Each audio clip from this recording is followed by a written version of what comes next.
gods keep the wolves in the hills and the women in our beds. Hey! Is this heaven? No. It's Iowa. Well, hello, sexy monkeys. Welcome back to SkyGeneYouTube Experience. I'm Ben. Today I'm doing episode 1 review of 1883. I did an episode about everything you need to know leading up to this. So before watching this, of all genres, Westerns was really not my favorite. But I do enjoy Westerns, but it's just not up there. But I'm telling you, after watching 1883, it made me just want to go watch every Western I can find. Seriously, I absolutely love this. It made me a huge Western fan. I like these episodes. They're literally like an hour or some long. They're amazing. This one is an hour and 7 minutes long. Wow, and they really get going. I will admit there's one thing better about this than there's Yellowstone, because there's a lot of debates. Is 1883 and Yellowstone, which one's better? I'm telling you, this really does put up the argument, and I'll do that argument at the very end when I do the whole thing review. But right now, what was I gonna fucking say? Oh, I hate when I lose my fucking thought. Oh yeah, that's what it was. The music, the opening intro, the music, hands down, this is better than Yellowstone. I'm not a fan of the Yellowstone intro music. It just doesn't.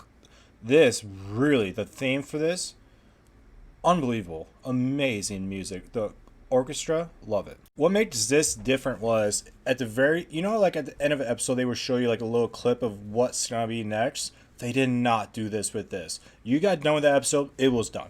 You didn't see no sneak peeks of the following week. I enjoyed that, but that threw me off because the very last episode, I didn't know it was the last episode. I'm watching it, and before I know it, it's like, why is someone doing their goodbyes? And, I was so caught off guard. I'll talk more about that episode 10, but this is episode 1.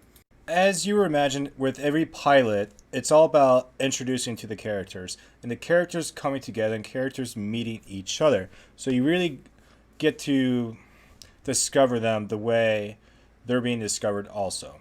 When the episode starts, I'm telling you guys, wow. You get to see some images of the West like within the first minute, and it's hard to watch, and it's just a straight gut to the punch. But you need that to really, it shows you that throughout this whole 10 episodes, you're going to see some stuff that you probably didn't think you were going to see. And it's also great because it's telling you that it's not really much of a flashback, but it's a flash forward. Because at some point, what you're watching the very first 5 minutes is something that you're going to see probably like in episode 7 or 8. So throughout the whole time, you're like, is this episode? Is this episode? It's one of those. So it's not much of a spoiler. I mean, everyone really knows this. It's kind of his character, but Shay, which is played by Sam Elliott, you first see him at his house with his wife and daughter. They're killed by smallpox. And he is that's the last straw. I mean, he dealt with Civil War, and now his family's dead. So he burns the house down to cremate the family. And all Shay wants to do, Sam Elliott, all he wants to do, his character, is go from Fort Worth, Texas to Oregon. That's it. Nothing else. And you see later on in this, his buddy Thomas, he plays the black cowboy of the era. Because there is black cowboys, some really famous ones that we just have not heard of yet. And he's playing one of those. A fictional character, but still. And it's great because these guys are buddies from Civil War. They've been together for the last 20 years, and they fought in the war together. So the last 20 years, you have this buddy duo combo, and it's adorable. Because we all have those best friends, and you really see that in this. If you ever watched the movie A Thousand Ways to Die in the West, take that element and add it to this, but take out the comedy. Seriously. Yeah, brain fart. So yeah, it really tells you that you can die a lot of ways, in ways you never really thought of. So you really have to be careful with every step you take and every drink you take. They show Fort Worth, Texas the way it was back in 1883, and it's really cool because that set design, amazing. It took them like 2 months of prep to do that for a 4-day shoot. Hollywood! You deal with the theme of suicide, because you have one character, I won't say who, person wants to kill themselves, and you do see a lot of that throughout this whole 10 episodes of suicide, and people how they deal with it, and some do, some don't, and it's part of what it was back then. You get to see some badass shootout with Tim McGraw. When you first see Tim McGraw, you're like, wow, this dude is a fucking badass. It's a 1-on-6 event. That's all I'm gonna say.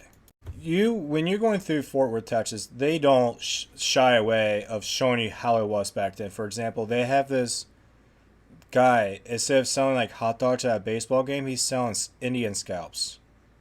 Like, shit like that. I mean, that's what it was back then. But you see that in this, and it's just like, I cannot believe that really happened back. Like, you selling Indian scalps. I cannot even believe that. And they fucking hang people straight up. And so this, no. Something happens to somebody which leads to this guy get hanged. And they do it right in the middle of daylight. It don't matter, because that's how it was back then. They dig into the difference between ox and horses.